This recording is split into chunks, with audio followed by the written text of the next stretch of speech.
Hari ni ramai yang berperang dengan mak ayah ni, ramai yang tak puas hati dengan mak ayah ni, ramai yang ada krisis dengan mak dengan ayah ni, ramai.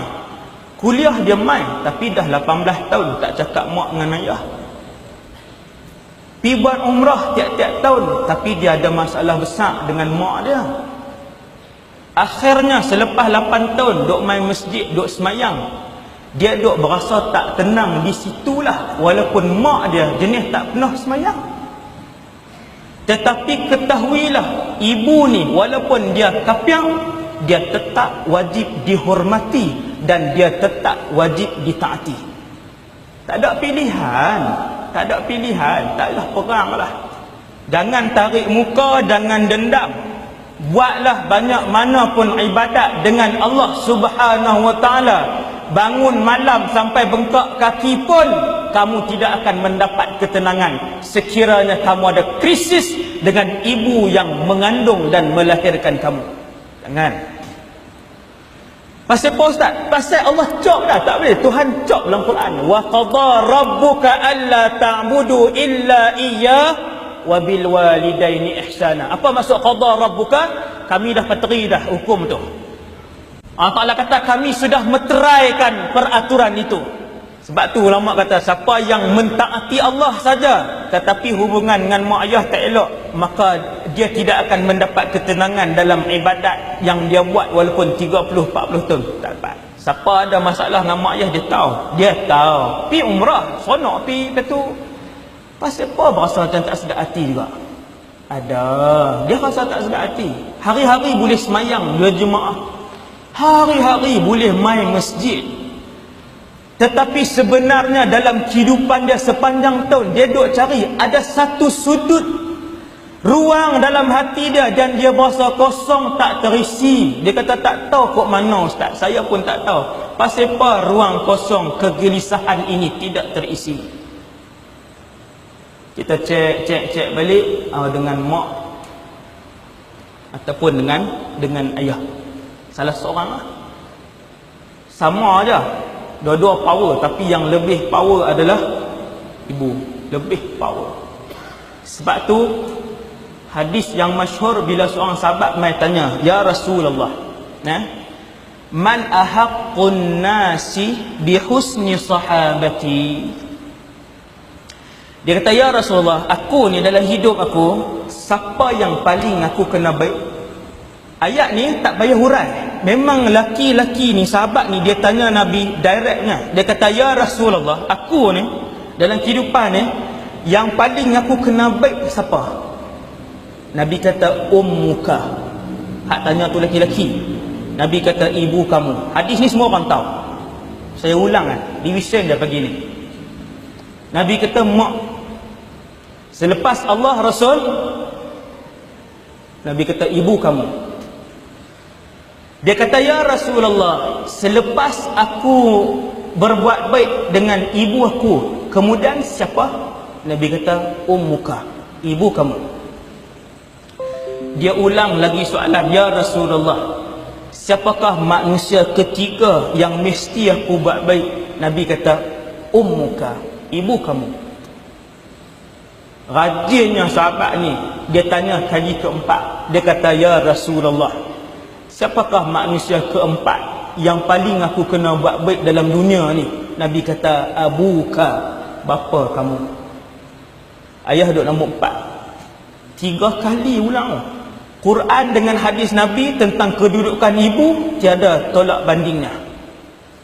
Nak kebahagiaan, ketenangan hidup, kedamaian bersama dengan anak-anak dalam keluarga, cari redha mak dengan redha ayah. Allah sumpah dalam Quran, Nabi sumpah dalam hadis. Nabi sebut dalam satu hadis riwayat Imam Tabarani, Nabi kata ridhar Rabb fi ridhal walidain. Redha Allah tergantung dengan redha mak dengan ayah. Dia kembang benda tu kembang. Mustahil sekalipun kamu adalah manusia yang paling banyak beribadat di atas muka bumi Allah, Tapi kalau kamu berseteru dengan ibu dan ayah kamu, seluruh ibadat kamu tidak dipandang oleh Allah Azza wa Jal. Bila Nabi kata ridha Rabb, apa maksud ridha Rabb? Ridha Allah fi ridhal walidain, tertakluk kepada ridha ibu dan ayah kamu. Ustaz nak kena tengok tak mak ayah dia ni jenis semayang ke? Tak tengok. Ingat nah, Tuhan tak tengok mak tu jenis suatu aurat ke, mak tu jenis tak semayang ke. Allah nak tengok ketaatan kita. Selama mana mak dengan ayah tak suruh buat benda yang melanggar syariat. Mak tinggal seorang, kita anak tunggal. Bila mak dah 60 lebih, mak sakit, mak kata kat kita, mai dah duduk dekat-dekat. Arahan walaupun mak tak sebut, aku arahkan sebagai satu-satunya ibu kepada kamu dalam alam ini, untuk kamu balik sesegera mungkin. Dia tak sebut itu. Cuma mak bila 60 lebih, kita pula anak tunggal, mak duduk sakit, mak kata kalau mai lah duduk dekat sikit dengan mak, boleh tengok mak. Jelas dah sebut tu. Dia tak balik, dia tetap duduk jauh juga. Hak tu bahaya. Hak tu dia tak aman mana, kehidupan dia tidak bahagia mana pun.